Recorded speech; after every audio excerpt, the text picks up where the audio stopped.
And then came the Iran, the Green Revolution. I know there are some Irani among us.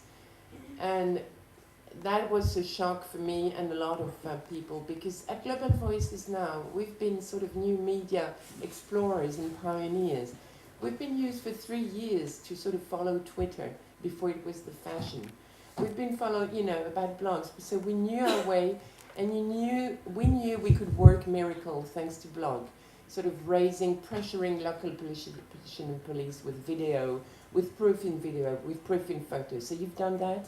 Now it's known in Macedonian, in Spanish. Everybody knows about it. One name for shame. But then came and it was the rosy time.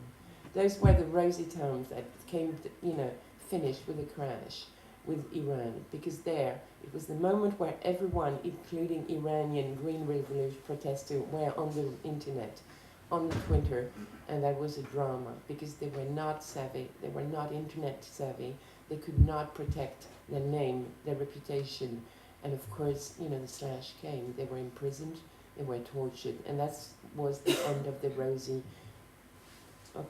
quote unquote, right, rosy time where we could help with so plain cyber activism from abroad and from translation. That's finished, because now government have become very internet savvy.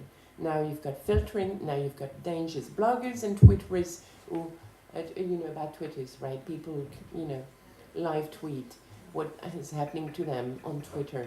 They are in danger. They are in danger because they're not internet savvy, they don't know how to protect themselves, and they're right full front, faced with very internet savvy government in Tunisia, not in Morocco, but in Iraq, in Iran, in Libya, in Sudan. Repression is coming down very hard. So this is the end of the rosy period, and I think now we should start to think about how online, not only online, but we must find a way to think on the ground, so that, because we're like ghosts. Because of Twitter, because of blogs, we think we know people. We can follow them day by day and minute by minute. But when comes the moment of danger, we cannot be there. There's nothing we can do. So we are like ghosts, right? So now is the time to sort of form some kind of brotherhood, a secret brotherhood, I don't know, to sort of have ground, have links on the ground in case of trouble, right? In case of trouble, because the dangers are very, very big now, right? So that's one thought. And the last thought, because I don't want to bother you now, right? Be aware that those governments are now super savvy in filtering, in spying, and be aware that their consultant who give them the technology are Western. Okay? McAfee, the great McAfee of your antivirus, just bought one of the major, I will not give you the name, but you'll find it.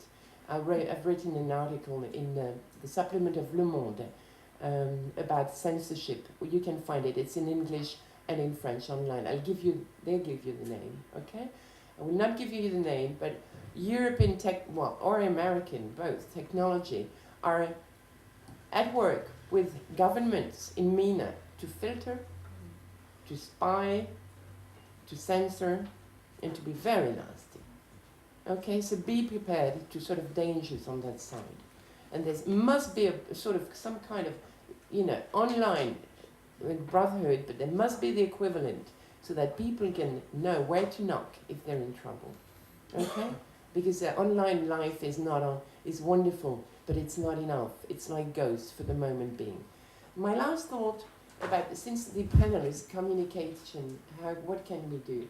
I can only tell you this. We've helped you, at least to some extent, with translation, with publishing, with sort of spreading the news in Europe. But now we need help in Europe.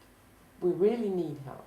Because what you mentioned, we all have the problem. We've got the burqa problem, demonizing Islam in France. We've got incredible, France is not only a burqa-loving country.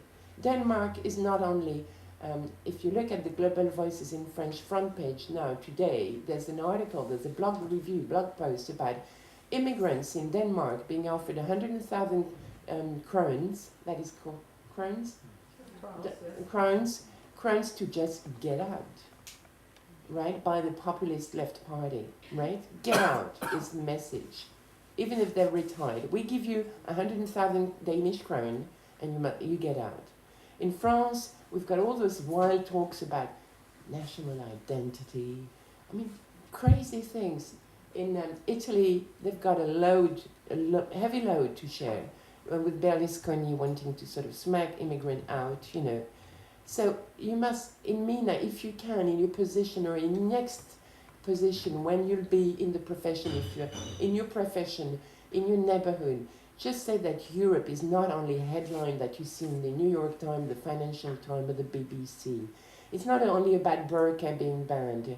It's not about, you know, about the Muslim scarf being banned in school. It's about much graver things, much that are coming up, and I think we should react promptly, because everywhere in Europe we're now faced with problems, political racism mongers, everywhere.